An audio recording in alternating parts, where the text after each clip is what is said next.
दोस्तों बचपन से एक कहावत सुनते आए हैं कि खरबूजे को देखकर खरबूजा रंग बदलता है।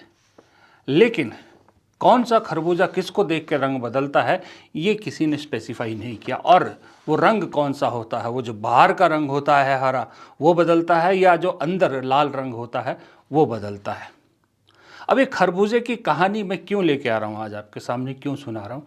क्योंकि खरबूजे की कहानी सिर्फ खरबूजे तक सीमित नहीं होती। दरअसल खरबूजा तो एक एग्जाम्पल है, उदाहरण है। ये इंसानी फितरत के बारे में कही जाती है। और इंसानी फितरत है कि कोई एक आदमी सक्सेसफुल होता है, खास करके हिंदुस्तानियों में ये बहुत ज़बरदस्त आदत है कि कोई आदमी अगर कोई एक फार्मूले से कामयाब होता है तो हर कोई उस फार्मूले को कॉपी करने की कोशिश करता है। यानी हिंदुस्तान में भेड़ चाल हो जाती है कि अगर एक ने कामयाबी हासिल कर ली है तो सब उसी लाइन में लग जाते हैं।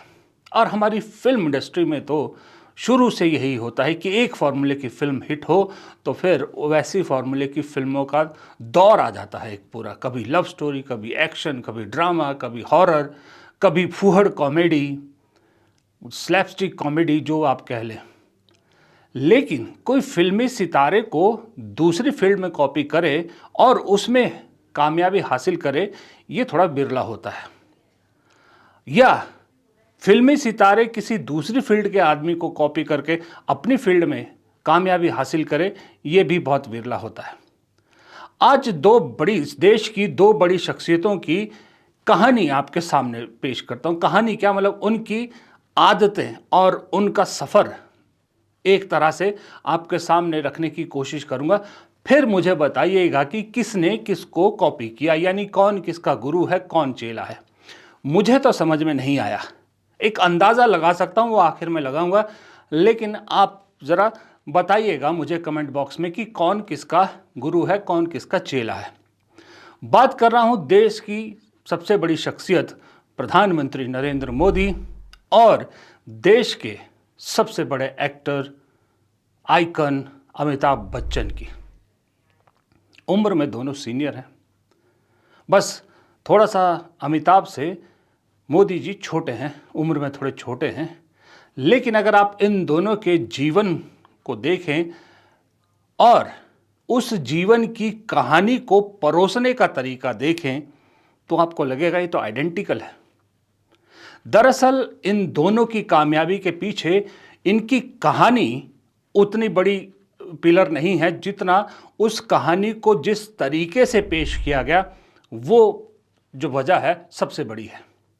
इस कहानी को पेश करने में बहुत बड़ा हाथ है पीआर एजेंसीज़ का। जो पीआर एजेंसीज़ होती हैं और पीआर मैनेजमेंट करती है, उन दोनों एजेंसीज़ का है। अब कहानियां हर एक की होती है, मेरी कहानी है, आपकी कहानी होगी, उसकी कहानी होगी, उसकी। हर एक के जीवन में संघर्ष होता है। संघर्ष किसने नहीं देखा? अंबानी से लेके एक मजदूर तक सब ने जीवन में अपनी अपनी तरह का संघर्ष किया है। सब संघर्ष करते हैं, लेकिन उस संघर्ष की कहानी को कौन कितने अच्छे से मसाला लगाकर लोगों के सामने पेश करता है और वो किसकी कहानी पर लोग विश्वास करते हैं, ये असल जो है सारा खेल है। इस खेल में जो कामयाब हो जाए वो अपने सफ़र में कामयाब हो जाता है। और यही कहानी है इन दो महान शख्सियतों की। तो पहले बड़े से शुरू करते हैं। देखिए, नाम है अमिताभ बच्चन। आपको मालूम है, जब भी आप अमिताभ की स्टोरी सुनेंगे या अमिताभ के इंटरव्यूज़ देखते हैं तो अपने संघर्षों की कहानी वो बहुत बढ़िया तरीके से बताते हैं। 11 अक्टूबर 1942 को मशहूर कवि हरिवंश राय बच्चन और तेजी बच्चन के घर पैदा हुए अमिताभ बच्चन। जब आप इनके इंटरव्यूज़, इनकी कहानी सुनो तो ये कहते हैं कि मैं 1967-68 के आसपास मुंबई आया था। एक वक्त ऐसा आया था कि कई रातें मुझे भूखे बितानी पड़ी। फिर ये भी कहते हैं कि मरीन ड्राइव पर बेंच पर सोया हूँ। कई रातें मैंने मरीन ड्राइव पर बेंच पर सो के गुजारी हैं। कहते हैं कि कद लंबा था, इसलिए कद की वजह से बहुत सारी फिल्मों से रिजेक्ट हुआ, काम नहीं मिला। कहते थे इतना लंबा हीरो नहीं चाहिए। फिर एक बड़ी मशहूर कहानी है अमिताभ बच्चन की कि उनकी आवाज़ भारी थी, इसलिए ऑल इंडिया रेडियो ने उनकी आवाज़ को रिजेक्ट कर दिया, जो आज अमिताभ बच्चन की सबसे बड़ी पहचान है। ये कुछ पॉइंट्स हैं जो अमिताभ की कहानी आप चाहे पढ़ो, चाहे उनके मुंह से सुनो, चाहे किसी और के मुंह से सुनो, ये सारे पॉइंट आते हैं। और जैसे ही ये कहानी हम सब के सामने आती है तो हम लोग सही में अमिताभ बच्चन के लिए कहते हैं बचपन से कि यार वाह, क्या संघर्ष किया इस आदमी ने। बेंच पे सोया, भूखे रहा, कद लंबा था, मुश्किलें हुई, आवाज़ रिजेक्ट हो गई। संघर्षों को एक आदर्श मानकर अपने बच्चों को या अपने छोटों को, हमको हमारे बुजुर्ग कहते थे कि देखो, सीखो कुछ इनसे, एक मिसाल बनाते हैं हम उनके सामने। लेकिन जब प्रैक्टिकली चीज़ों को सोचते हैं तो कुछ चीज़ें ऐसी हैं जो सवाल बन के अखरती है। मेरे दिमाग में तो बहुत दिन से अखर रही थी। वो सवाल जो हैं वो कुछ इस तरह से हैं जिसको आप सच भी कह सकते हैं, सच है ही एक तरह से। वो सवाल कुछ इस तरह से कौंधते हैं, और वो सवाल कहीं और से नहीं, अमिताभ बच्चन के इन्हीं इंटरव्यूज़, इन्हीं कहानियों से निकल कर आते हैं। अमिताभ खुद कहते हैं कि 1960 में वो कलकत्ता में एक मल्टीनेशनल कंपनी में नौकरी करते थे। ये अमिताभ कहते हैं, ये बहुत बार कह चुके हैं। और कहते हैं कि उस वक्त उनकी तनख्वाह थी 500 रुपये। 500 रुपये तनख्वाह थी। 500 रुपया उस वक्त का, 1960 में 500 रुपया आज का मिनिमम से मिनिमम अगर आप मान के चले तो 50,000 के आसपास बैठता है। यानी अगर आज के दौर में माने तो 50,000 रुपया सैलरी। फिर अमिताभ अकेले थे, शादी नहीं हुई थी, पेरेंट्स साथ नहीं थे, कोई जिम्मेदारी नहीं थी।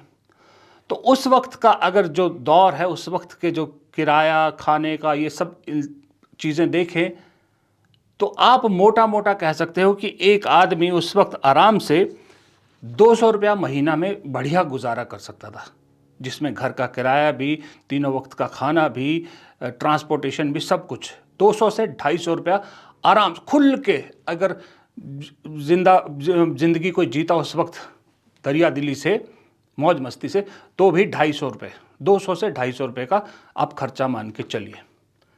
क्योंकि मैं इसलिए कह रहा हूँ 200 से 250 रुपये का, उस वक्त का आपकी स्क्रीन पर होगा कि ताज महल होटल है, जो होटल ताज है जो मुंबई में 5 स्टार होटल, हिंदुस्तान का पहला, उसके मेन्यू बहुत बार अब सामने आया, जो 1967 में 4 रुपये में, 5 रुपये में, 6 रुपये में ऐसी ऐसी चीज़ें मिलती थी कि अमिताभ बच्चन की सैलरी वाला आदमी 2 टाइम तो कम से कम डिनर और लंच 5 स्टार में रोज़ कर सकता था। अगर इस मेन्यू के हिसाब से देखें तो उस हिसाब से अगर मान के चले तो अमिताभ का 200 से 250 रुपया हर महीने खर्चा होता था। पिताजी अच्छे खासे घर से थे, पैसे की कोई तंगी नहीं थी, तो इतना भी नहीं था कि उनको घर का परिवार भी संभालना है, वो भी करना है। तो मिनिमम मान के चलो तो 200 रुपया महीना तो अमिताभ बच्चन की सेविंग होती होगी। ये प्रैक्टिकल तरीके से मैं बात कर रहा हूँ, 200 रुपया महीना सेविंग होती होगी, ठीक है। तो 1960 से लेके 1967 7 साल हो जाते हैं। अब 7 साल में जो अमिताभ बच्चन की सेविंग थी वो कहाँ गई? अगर आज की वैल्यू से 50,000 भी उस वक्त की तनख्वाह माने तो यानी 20,000 रुपया हर महीने भी सेविंग करते थे, तो कितना हो जाता? आप 2,40,000 रुपया एक साल का, 2 लाख मान के चल लीजिए। 7 साल में आदमी कम से कम खर्चे पानी सब मिला मिलू के भी 10 लाख तो बचा जाएगा अगर इतनी तनख्वाह है। तो मुंबई में 10 लाख में आज के रेट में भी अगर कोई संघर्ष करने जाता है तो वो 1-1.5 साल 2 साल तो आराम से निकाल सकता है 10 लाख में मेरे हिसाब से। पर वो अमिताभ बच्चन, उस वक्त दौर कुछ और था। पैसे कहाँ गए उनके, बचत क्यों नहीं थी? एक प्रैक्टिकल चीज़ आपने सोची कभी? वो इसलिए कि ये पीआर वाली कहानी में, सिंपैथी लेने वाली कहानी में, स्ट्रगल की कहानी में फिट नहीं बैठता। सेविंग वर्ड, सेविंग का डिटेल देना फिट नहीं बैठता, इसलिए वो बहुत आसानी से हटा दिया गया। सिर्फ संघर्ष की कहानी आप तक पहुंचाई गई। फिर मान लीजिए आपकी सेविंग थी, खत्म हो गई, घर से अच्छे थे, हरिवंश राय बच्चन, बड़ा परिवार था, घर से क्यों मदद नहीं ली? ये तो अमिताभ ने मैंने तो कभी इंटरव्यू में नहीं सुना जहां अमिताभ ने कहा हो कि मैंने घर से पैसे नहीं मांगे या ये मेरे पिता ने मना कर दिया। ये ऐसी कोई कहानी सुनने को मुझे तो नहीं मिली। आपने सुनी हो तो ज़रूर लिखिएगा कमेंट बॉक्स में, हो सकता है मैं गलत हूँ। लेकिन सवाल मेरे दिमाग में ये आया कि घर से मदद क्यों नहीं ली, खास करके तब जब आपके पास भूखों मरने की नौबत आ गई थी, बेंच पे सोना पड़ रहा था, उस हालत में घर से मदद क्यों नहीं ली। फिर एक उन्होंने कहा कि कद लंबा था, इस वजह से फिल्मों से काम नहीं मिलता था, और आवाज़ रिजेक्ट कर दी थी ऑल इंडिया रेडियो से। ये कहानी भी अमिताभ बच्चन ने खुद अपने मुंह से कई बार बताई है कि कैसे गांधी परिवार के साथ उनके परिवार के पारिवारिक रिश्ते थे, कैसे वो और राजीव गांधी बचपन के दोस्त हैं, कैसे दोनों परिवारों का एक दूसरे के घर आना जाना था, कैसे दोनों घरों के बच्चे राष्ट्रपति भवन के स्विमिंग पूल में स्विमिंग किया करते थे संडे वगैरह के दिन। जब देश के सबसे बड़े परिवार के प्रधानमंत्री, उनके साथ आपके इतने ज़बरदस्त रिश्ते थे, सब जानते थे इस देश में कि ये दोनों परिवार एक दूसरे के बहुत नज़दीक हैं, तो ऐसी हालत में, और हरिवंश राय अपने आप में एक बहुत बड़ा नाम था, हरिवंश राय बच्चन एक बहुत बड़ा नाम था, ये सब देखते हुए क्या ऑल इंडिया रेडियो में इतनी हिम्मत थी कि अमिताभ बच्चन को रिजेक्ट कर पाए? क्या हिम्मत थी कि इंदिरा गांधी के इतने खासम खास, जिसको अपना बेटा जैसे मानती थी, वो बचपन से साथ रहे, राजीव गांधी, संजय गांधी, अमिताभ बच्चन, उसकी आवाज़ को ऑल इंडिया रेडियो रिजेक्ट कर दे? ये थोड़ा सा अटपटा नहीं लगता आपको? चाहे जितना ही, या तो फिर आप या तो ये कहिए, फिर अमिताभ बच्चन को ये कहना चाहिए कि वो दौर इतना ईमानदार था, इतना ईमानदार था इंदिरा गांधी का दौर, कि इंदिरा गांधी प्रधानमंत्री थी, हम पारिवारिक रिश्ते थे हमारे, उसके बावजूद आकाशवाणी के लोगों में इतनी हिम्मत थी कि मुझे रिजेक्ट कर सके, क्योंकि वो जानते थे इंदिरा गांधी कोई एक्शन नहीं लेंगी या कोई नाराज़ नहीं होंगी। हरिवंश राय बच्चन के बेटे को रिजेक्ट करने की हिम्मत थी, इतने ईमानदार थे लोग। तो इससे तो दो ही चीज़ें साबित होती है, या तो अमिताभ की इस कहानी में झूठ है, या फिर उस वक्त इंदिरा गांधी की सरकार या कांग्रेस की सरकार कहिए आप, वो इतनी पारदर्शी थी कि किसी भी संस्था में किसी तरह की इंटरफेरेंस नहीं करते थे। वो जो संस्था अपने दम पे स्वायत्त थी, अपना फैसला खुद ले सकती थी। आज की डेट में कोई मोदी जी के साथ फोटो खिंचाए, सिर्फ फोटो खींची हो मोदी जी के साथ, और अपने बायो में, ट्विटर बायो में या उसमें एक्स बायो में सनातनी लिख दे, और वो दूरदर्शन आकाशवाणी में कोई ऑडिशन के लिए जाए, वो भी रेगुलर नौकरी के लिए नहीं, कैजुअल के लिए, अनाउंसर और न्यूज़ रीडर या उसके लिए, तो किसी की हिम्मत है कि उसको रिजेक्ट कर सके? है किसी की हिम्मत? जबकि आज तो ज़्यादा ढिंढोरा पीटा जाता है कि हम तो किसी संस्था को नहीं दबाते।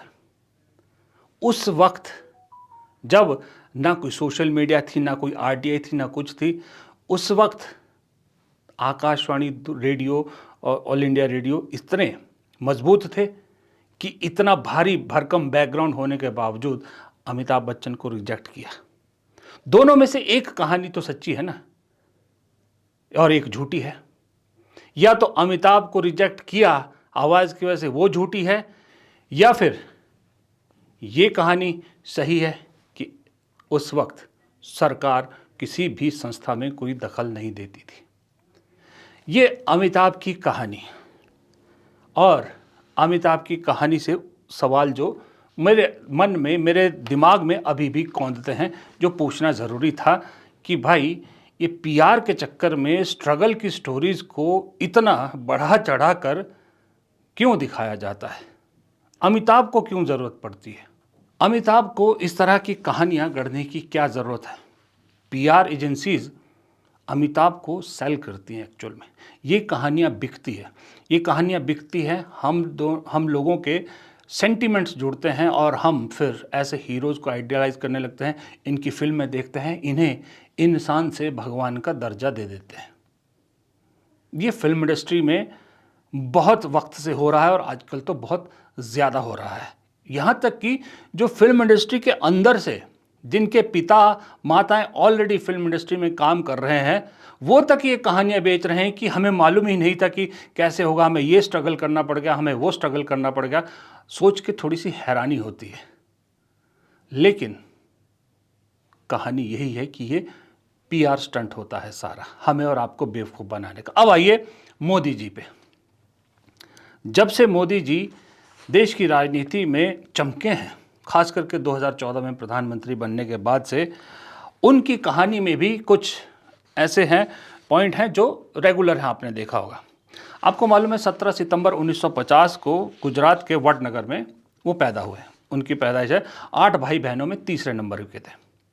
उनकी कहानी के आपने कुछ पॉइंट्स रेगुलर सुने होंगे जो बहुत बढ़िया तरीके से बेचे गए। पहला था, मोदी जी ने बचपन में चाय बेचकर गुजारा किया, रेलवे स्टेशन प्लेटफॉर्म पे चाय बेचते थे। दूसरा, मोदी जी खुद कई बार कह चुके हैं, अलग अलग इंटरव्यूज़ में टाइम अलग अलग बताते हैं, लेकिन बोलते ज़रूर हैं, कहीं 35 तो कहीं 40, यानी 35 से 40 साल तक वो कहते हैं भिक्षा मांगकर उन्होंने खाया, गुजारा किया। 35 से 40 साल तक उन्होंने भिक्षा मांगकर गुजारा किया। फिर वो कहते हैं कि उन्होंने राजनीति में आने से पहले ही हिमालय घूम लिया था, यानी हिमालयन पर्वतों के इलाके जो हैं वो घूम लिए थे, भारत दर्शन कर लिया था उन्होंने, हिमालयी क्षेत्र घूम चुके थे वो।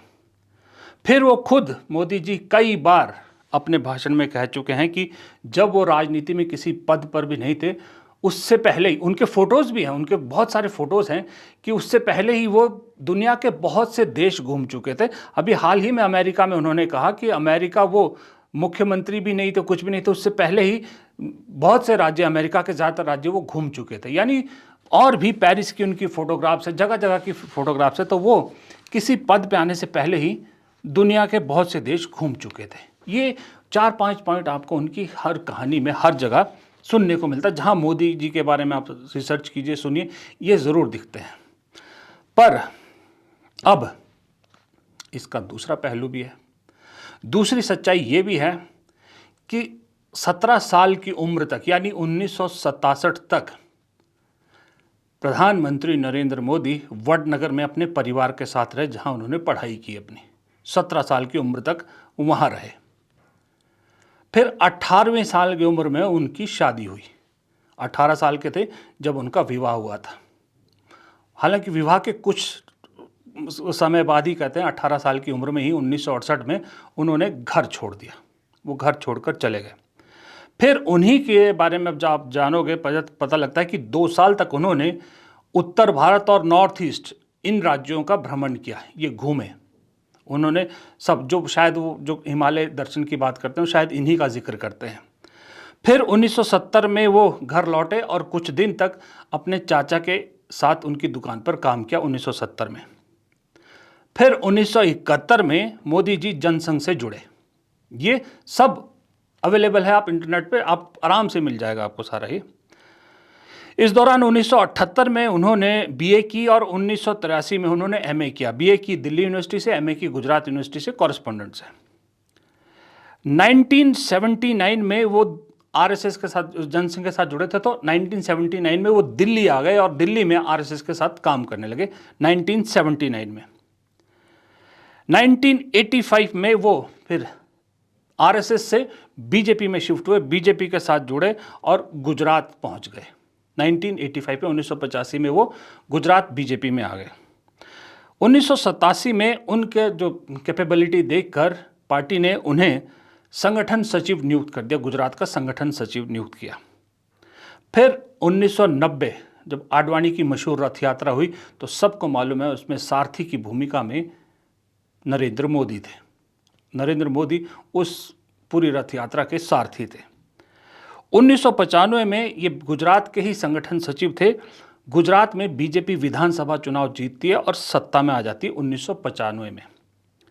फिर उसके कुछ दिन बाद मोदी जी को हिमाचल और हरियाणा का प्रभारी बनाकर पार्टी ने हिमाचल और हरियाणा भेज दिया, जहां तकरीबन 1 साल इन्होंने गुजारा। 1 साल से शायद ज़्यादा का वक्त गुजारा हो। फिर 3 अक्टूबर 2001 को मोदी जी गुजरात के मुख्यमंत्री बनते हैं पहली बार। उसके बाद लगातार मुख्यमंत्री रहते हैं और 2014 में देश के प्रधानमंत्री बने और जो आज तक बने हुए हैं। यानी 2001 में जो एक बार कुर्सी पे बैठे हैं उसके बाद मोदी जी कभी चुनाव नहीं हारे। विपक्ष का में बैठने का तो सवाल ही पैदा नहीं होता। लगातार सत्ता में है, पहले मुख्यमंत्री अब प्रधानमंत्री। तो ये सफ़र है उनका। अब सवाल ये है कि अगर मोदी जी ने 18 साल की उम्र में घर छोड़ा था, 18 साल की उम्र में घर छोड़ा था और 1968 की बात है, 18 साल की उम्र में घर छोड़ा और मुख्यमंत्री बने 2001 में, यानी उस वक्त उनकी उम्र थी 51 साल। तो 51 साल में से वो 18 साल माइनस कर दीजिए तो उम्र बचती है 33 साल, बाकी साल 33 साल, क्योंकि 18 से पहला सारा वक्त उन्होंने अपने परिवार के साथ घर पे गुजारा था। 33 साल वो जो है इधर उधर घूमे। उन 33 साल में से भी 2 साल उन्होंने वो पर्यटन के लिए दिए, वो माइनस कर दीजिए तो बच जाते हैं 31 साल, 31 ईयर्स। 31 ईयर्स का पीरियड कौन सा होता है? 1971 से लेकर 2001 तक, अब मान के चलिए, माफ़ कीजिए, हाँ, यानी 31 ईयर्स। अब उसके बाद देखिए कि 1971 से लेके उनके सफ़र का जो मैंने आपको सामने जिक्र किया, तो उसमें देखिए 1971 से लेकर 2001 तक मुख्यमंत्री बनने से पहले तक, यानी 30 साल के पीरियड में वो संगठन में, संघ में, कभी जनसंघ में, कभी बीजेपी में अलग अलग पदों पर रहे हैं, अलग अलग पदों पर रहे हैं। यानी कि 31 साल जो बचते थे उसमें से 30 साल का भी हिसाब है कि उन्होंने 30 साल में क्या किया। फिर सवाल ये उठता है कि प्रधानमंत्री हिमालय कब गए? दूसरा सवाल, अगर ये सारा हिसाब किताब है तो प्रधानमंत्री ने भिक्षा कब मांगी? वो जो भिक्षा मांग के गुजारा करने वाले 35-40 साल है, वो कब के हैं? क्योंकि अगर ये भी मान लिया जाए, पहली बात तो ये है कि जब वो संगठन के पद पे थे, जनसंघ, आरएसएस, बीजेपी, तो संगठन के पदों पर रहते हुए इतनी बुरी हालत तो कभी नहीं हुई होगी कि मोदी जी के पास खाने के भी पैसे ना हुए। कभी भी जनसंघ, आरएसएस, बीजेपी इतनी बुरी हालत में फाइनेंशियली नहीं थे कि अपने पदाधिकारियों के खाने का भी इंतजाम ना करा पाए। पहली बात तो यही। पर फिर भी चलिए मान लीजिए कि वो 30 साल नहीं दिया, बीजेपी ने कुछ नहीं दिया, प्रभारी रहते हुए भी कुछ नहीं दिया, कुछ नहीं। फिर भी मोदी जी तो कहते हैं भिक्षा मैंने मांगी 35 से 40 साल। वो 10 साल कहाँ, कौन से 10 साल गिनते हैं? क्या जब घर में अपने पिता के साथ, भाई बहनों के साथ, माँ के साथ रह रहे थे, वहाँ भी भिक्षा मांग के गुजारा करते थे? जबकि असल हकीकत ये है कि कुछ न्यूज़पेपर जैसे हिंदुस्तान टाइम्स की ये देखिए, इसमें हिंदुस्तान टाइम्स की खबर के हिसाब से जो उस वक्त उस रेलवे स्टेशन के बाहर रिक्शा चलाते थे, उन रिक्शा वालों ने खुद कहा है कि मोदी जी ने कभी चाय नहीं बेची, बल्कि उनके पिता का तो कुछ और बिजनेस था। मोदी के भाई खुद कह चुके हैं कई बार अलग अलग इंटरव्यूज़ में कि ये जो चाय बेचने वाली कहानी है, इसमें भी बहुत झोल झाल है। लेकिन फिर विदेश भी गए। हाँ, फिर एक सवाल और है, विदेश कब घूमे मोदी जी? फिर जब भिक्षा मांग के गुजारा कर रहे थे, या तो अपने संगठन के पद पर रहते हुए वो विदेश घूमने गए, कह सकते हैं कि भाई मैं संगठन के काम से या समझने के लिए जाता था, तो क्या विदेश में भी जाते थे तो भीख मांगते थे, वहाँ भी भिक्षा मांग के खाते? जो संगठन आपको विदेश भेज सकता है वो आपके खाने रहने का इंतज़ाम नहीं कर सकता। ये थोड़ा सा अजीब नहीं लगता आपको? लेकिन जब आप बात आती है फिल्मी स्क्रिप्ट, पीआर की स्क्रिप्ट, लोगों की सिंपैथी लेने की बात, तब ये सारे सवाल फिट नहीं बैठते। फिट बैठता है कि चाय वाला देश का प्रधानमंत्री बन गया, जीवन में 35 साल भीख मांग के खाया, जिंदगी में पैदल घूमा, सब कुछ किया। दरअसल स्क्रिप्ट में, फिल्मी स्क्रिप्ट में फिट बैठता है एक ऐसी शख्सियत जो चाय बेच के बड़ा हुआ और चाय वाला देश का प्रधानमंत्री बन गया, चाय बेचने वाला, जिंदगी में 35 साल भीख मांग के जिया और आज देश का प्रधानमंत्री है। कभी किसी पद पे नहीं रहा, या जो भी संघर्षों की कहानी है वो सारी कहानी जो है वो सुना दी। लेकिन साथ में आदमी की डेडिकेशन पे कभी सवाल नहीं उठाते कि भाई भिक्षा मांग के आप जी रहे थे, फिर आपने MA BA भी कर लिया, विदेश भी घूम लिए, हिमालय भी घूम लिए, पदों पे भी रह लिए, एक साथ कैसे हुई चीज़ें? क्योंकि ये सवाल इसलिए नहीं पूछे जाते, आपको ये सवाल पूछने लायक छोड़ा ही नहीं जाता। आपके दिमाग में एक चस्पा किया गया है कि ये आदमी की यही शख्सियत है कि चाय बेची, उसके बाद जो है 35 साल भीख मांगी, फिर जो है कोई संघर्ष किया, यहाँ तक पहुँचे, संघर्ष करने के बाद एक चाय वाला देश का प्रधानमंत्री बन गया और इसी में पूरी फिल्म हिट कर दी गई। स्क्रिप्ट ऐसी सॉलिड स्क्रिप्ट आपके सामने पेश की गई। एक कहानी मैंने अमिताभ बच्चन की सुनाई, वो 4 जुमले उनके, उसी में स्क्रिप्ट फिट की गई कि अमिताभ बच्चन ने इतना संघर्ष किया, उसके एवज में आपने अमिताभ बच्चन को इतना कुछ दिया। उसी तरह की मिलती जुलती स्क्रिप्ट मोदी जी की आपके सामने पेश की गई और मोदी जी को भी आपने इतना कुछ दे दिया। अब ये बताइए आप कि इसमें किसने किसको कॉपी किया, क्योंकि एक जैसी दोनों की वो है रूपरेखा है, पटकथा एक जैसी है। मैं अपना अंदाज़ा लगाऊं तो क्योंकि अमिताभ बच्चन उम्र में बड़े हैं और उनकी कहानी पहले की है, वो पहले फिल्मों में आ गए थे, तो मुझे ऐसा लगता है कि जो मोदी जी की टीम है उन्होंने अमिताभ की कहानी से कुछ अंश लिए, रेफरेंसेस लिए और मोदी जी की कहानी गढ़ दी। मुझे तो ऐसा लगता है कि मोदी जी शायद यहाँ पर चेला हैं, अमिताभ बच्चन गुरु हैं। लेकिन आपकी राय क्या है, आप कमेंट बॉक्स में लिखिएगा ज़रूर। लेकिन कहानी सिर्फ इतनी है कि ये सितारे चाहे फिल्मी हों, चाहे राजनीति के हों, चाहे स्पोर्ट्स के हों, ये जो संघर्षों की कहानी हमें और आपको परोसी जाती है ना, दरअसल इन कहानियों में कहानी मात्र 2, 3, 4, 5, 10% होती है। 90% PR, public relation management companies का स्टंट होता है, खेल होता है। हम हिंदुस्तानी इमोशनल है, हम यहाँ से कम सोचते हैं, यहाँ से ज़्यादा सोचते हैं। इसी चीज़ का ये फ़ायदा PR एजेंसीज उठाती हैं कि जो यहाँ से सोचते हैं उन्हें ऐसी कहानी सुनाई जाए जो यहीं सीधा घर करे, इसके इस्तेमाल की ज़रूरत ही ना पड़े। और अगर कहीं इसके इस्तेमाल की ज़रूरत पड़ती है तो यहाँ कुछ ऐसी कहानी गढ़ दो कि आदमी इसको पीछे कर दे, इसको बेकार माने, इसको सच माने। ये PR कंपनी का स्टंट।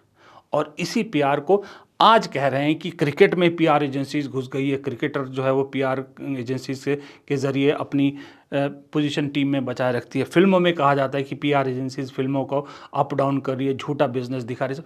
अरे ये तो मैंने आपको कहानी अमिताभ बच्चन से सुना दी, ये आज नहीं है, ये PR तब से है जब से ये ग्लैमर इंडस्ट्रीज आई है। अब फ़र्क यह है कि इस ग्लैमर इंडस्ट्री के हथकंडे को मोदी जी राजनीति में ले आए हैं। इस चीज़ के लिए मैं मोदी जी की जो टीम है, PR टीम है या जो भी उनकी टीम है, उसको सैल्यूट करना चाहूँगा कि उनके दिमाग में ये आइडिया आया कि जो कहानी का स्ट्रक्चर फिल्म इंडस्ट्री में हिट हो सकता है, जो फिल्मी हीरो को ज़ीरो से हीरो बना सकता है, फर्श से अर्श पे पहुंचा सकता है, क्यों ना उसी को रेप्लिकेट किया जाए राजनीति में। क्यों राजनीति में कामयाब नहीं हो सकता? एक उन्होंने ट्राई किया और कामयाब हो गया। अब शायद बहुत सारे लोग आज की डेट में मोदी जी को कॉपी करने की कोशिश कर रहे हैं। बहुत सारे नेताओं के संघर्षों की कहानी आपने देखा होगा, खास करके BJP के नेताओं की। कोई नया मुख्यमंत्री बनता है, फर्स्ट टाइमर को मुख्यमंत्री बनाया जाता तो उसके संघर्ष की कहानी बहुत सुनाई जाती है। ये देन मोदी जी की उस टीम की है जिन्होंने ये आइडिया अपनाया। लेकिन हकीकत यही है कि सितारा चाहे फिल्मी हो, चाहे राजनीति का हो, चाहे खेल का हो, ये कहानी बेच के वो सितारा नहीं रहता, खोखला सितारा ही है। नमस्कार।